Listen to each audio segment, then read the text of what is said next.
Well, this is reaction prediction 29, our penultimate reaction prediction, as we finish up our reaction predictions for the year next week. So without further ado, let's get started. Go through these quickly. The first one here, carbon dioxide gas, that's simple enough. Passed over hot, solid, sodium oxide. This is a synthesis reaction. You get only one product. Keep in mind that with these synthesis reactions, we are starting with a gas and a solid. So our reactants will not break apart. Now, when you get a product, in this case, the product that you get is something that is water soluble, but you need to pay careful attention to this. There isn't any water available. So just because it's water soluble doesn't mean that you always write it in ion form. In this case, there isn't any water from each of the reactants. Neither of them is in solution. And so even though your product is water soluble, you will write that as a compound since there isn't any water that would cause it to break down. So we have one singular product that would not be broken down into ions. And then it's going to ask me for the name of that product, nice and simple. You'll go back to your synthesis reactions. You would see this is just the opposite of one of our common decompositions. Next one here says excess hydrochloric acid, strong acid, right? So that means H plus Cl minus is added to diamine silver 1 nitrate. So silver, the diamine means amine is the NH3 monodentate ligand, and then there's two of them, so diamine means there's two, and silver 1 means a G, NH3 2. Now the nitrate, spectator ion. See, what's going to happen is in the product, that nitrate is going to combine with hydrogen to make nitric acid, and when it does so, it'll immediately break down. So there's no reason to consider the nitrate for this. Now, if I look through this, silver is a +1, so therefore overall my charge, my charge for this, if I can get it in here, it's never easy. Oh, well, we'll just rewrite it here. My charge for this AgNH32 as a complex ion is +1. Now, when you're considering products, consider that this is what happens. The hydrogen comes in and it kicks out the ammonia. So what you're going to get is an ion that has a combination of the nitrogen, the 3 hydrogens from ammonia, and one more additional ion. And hopefully you would know what that common polyatomic is with the nitrogen and that additional hydrogen to the ammonia.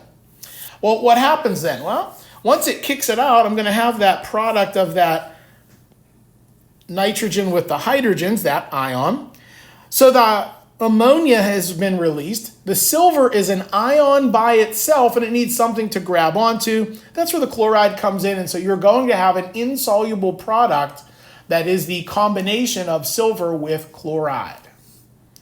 Down here it says identify the common mono, that means 1, dentate, toot, ligand in a complex ion. Monodentate would mean it has one pair of electrons that it donates. Remember that in a complex ion, there is the metal ion, that's the Lewis acid, and then there is the ligand, in this case a monodentate ligand, one lone pair.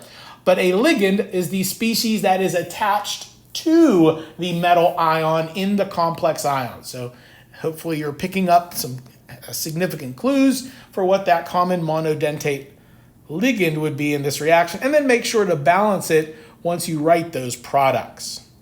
A strip of zinc, obviously that zinc metal, is added to hydrobromic acid, strong acid. So that's HBr. This is a single replacement reaction. Obviously, when we do this, you're going to end up with a spectator ion in the bromide, and then you'll be left with each element going to something different. So you'll have the zinc going to the zinc ion and the hydrogen ion going to elemental hydrogen, and then you're going to need to balance that those elements. Identify the oxidizing agent. Oxidizing agent, remember that the oxidizing agent is what is reduced. That is the species that is gaining electrons. And so that means it becomes more negative. One of the species in this reaction will lose electrons and get more positive in its charge. Example is if the silver, let's say, was going from Ag to Ag+. That would be an oxidation of silver because it's becoming more positive. It's losing negatives or electrons. Well, now there's going to be a species that will gain electrons, be reduced, and its charge will become less positive. And so hopefully you can find that from our reaction. Okay, we're letter D here, so the fourth one. Fourth one here says solid potassium amide. Well, potassium is obviously K, and amide is NH2. That's a +1 and a -1, so KNH2. Let me get this written in a way that you can read it better.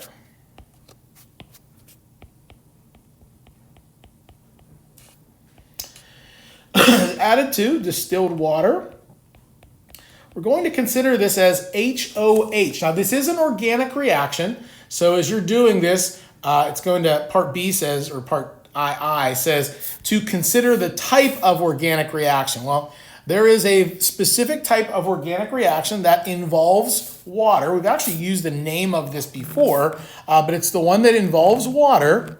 So keep thinking about that as you're doing it. And so here, the K and the H exchange places. And so you're going to get a product with K and OH. Remember, that's a strong base, so that will break down.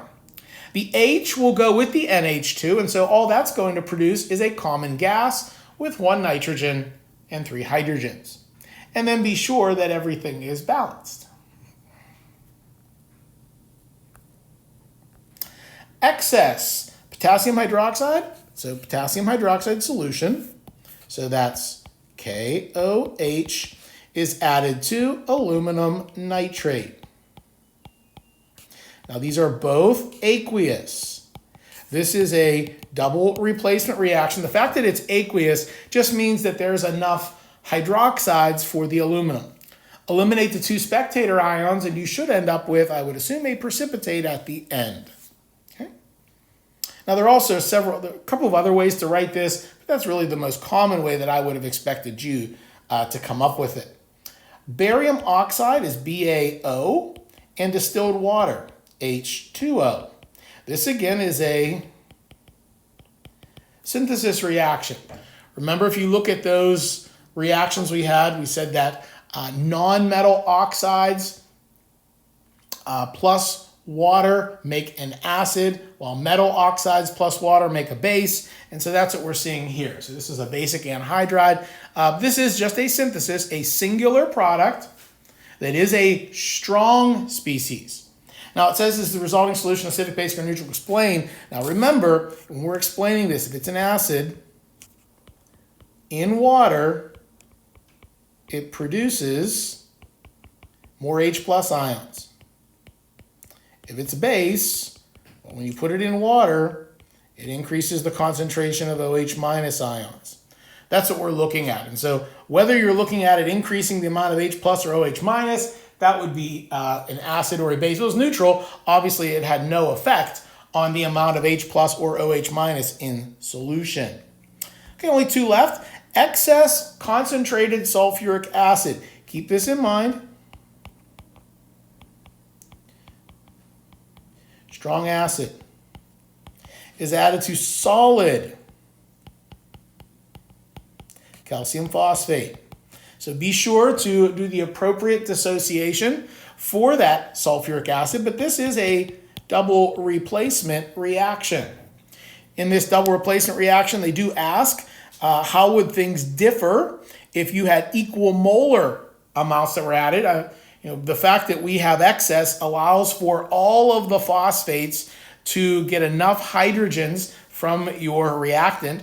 But if you had equal molar, that wouldn't be true. And so you could figure that out. By the way, that acid at the end of this is a weak acid, so will not break down. I saw 2 products that were not able to be broken down when I did this. Hydrogen sulfide gas, obviously that's H2S, is bubbled through a solution of. Yeah, so we would normally think mercury 2 chloride was insoluble. However, remember it was made soluble. So think of it as being soluble. And when you do this double replacement reaction, there will be a spectator ion in this. And I would assume, since it asks this in part 2, that there will be a precipitate in your product. And so make sure it says to identify it by both name and formula. Don't forget, mercury is a dirty dozen element, so don't forget to give it the appropriate Roman numeral.